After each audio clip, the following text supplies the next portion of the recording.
Why United States is afraid of China? In the fiscal year 2022, the United States exported around $36.4 billion worth of agricultural products to China, which indicates a slight increase compared to approximately 33.4 billion yuan in the previous fiscal year. In the same fiscal year, the United States exported around $4.26 billion worth of agricultural products to Taiwan. China has made significant progress in strengthening the yuan status. Today, the yuan is the world's fifth largest payment currency, the third largest trade financing currency, and the fifth largest international reserve currency. Yuan foreign exchange transactions have increased to 7% of the global market share, making it the fastest rising currency in the past 3 years. If I were in the Pentagon, I would not be worried about the developments on the military terrain. What I would be worried about are the developments on the fintech, the financial technology terrain, because the Chinese, with WeChat, and in particular, something I haven't mentioned yet, the digital currency of the Central Bank of China, they are creating circumstances that can easily undermine the monopoly that the dollar has on international transactions. Because all the power of the Americans, of the United States, this whole panoply of force is based on the US dollar. The American economy is becoming a smaller and smaller percentage of the world economy. The American economy is highly in the red. They have a huge trade deficit since 1968.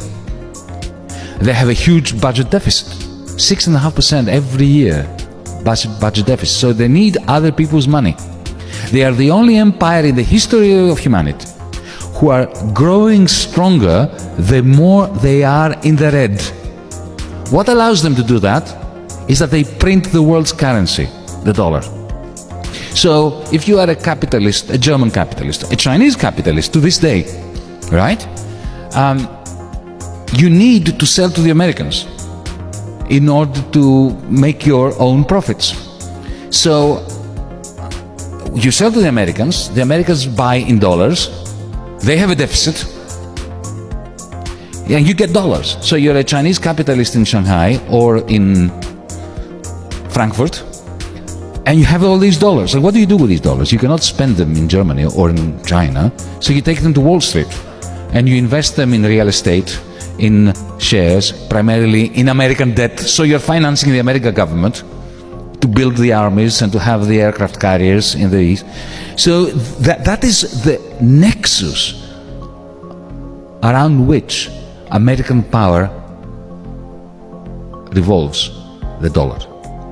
The Chinese threaten that because now, if you are a capitalist, if you are a moneybags, if you are Saudi Arabian, lots and lots of billions, you know, somebody from Abu Dhabi, an Indonesian magnate, a Malaysian magnate, you are really thinking twice about putting all your eggs in the dollar basket. Why?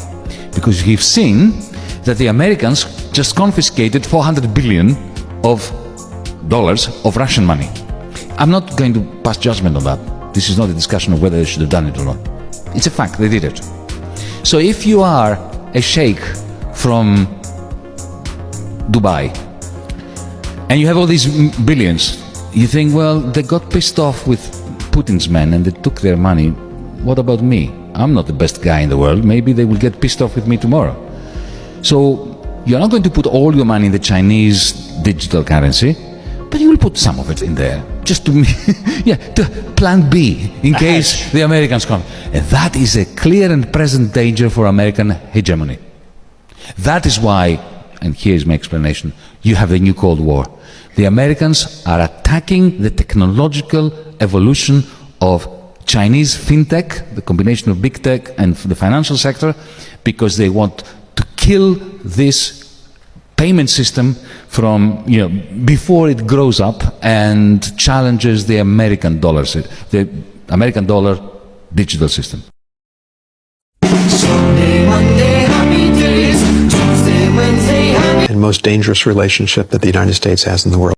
This is the most important, most competitive, and most dangerous relationship that the United States has in the world right now, and will, I think, for the next decade or so. I want to quote you back to you and tell us what you meant. You have said divorce is not an option. Right. Our two countries have to live together. And this, I think, is the greatest tension in the U.S.-China relationship. China is our most significant competitor. And at the same time, China is our third largest trade partner, 750,000 American jobs at stake. Agriculture. China is the largest market for U.S. agriculture. 1/5 of all of our export products from agriculture are sent to China. That was $40.9 billion last year. So we can't afford really to have a real break here. Well, it's complicated. Those jobs would... It's complicated. Some people are saying, well, we're so competitive with China, we should end the economic relationship. Well, the consequence of that would be 750,000 American families wouldn't be able to put dinner on the table. And so this makes for an extraordinarily difficult balancing act in my job.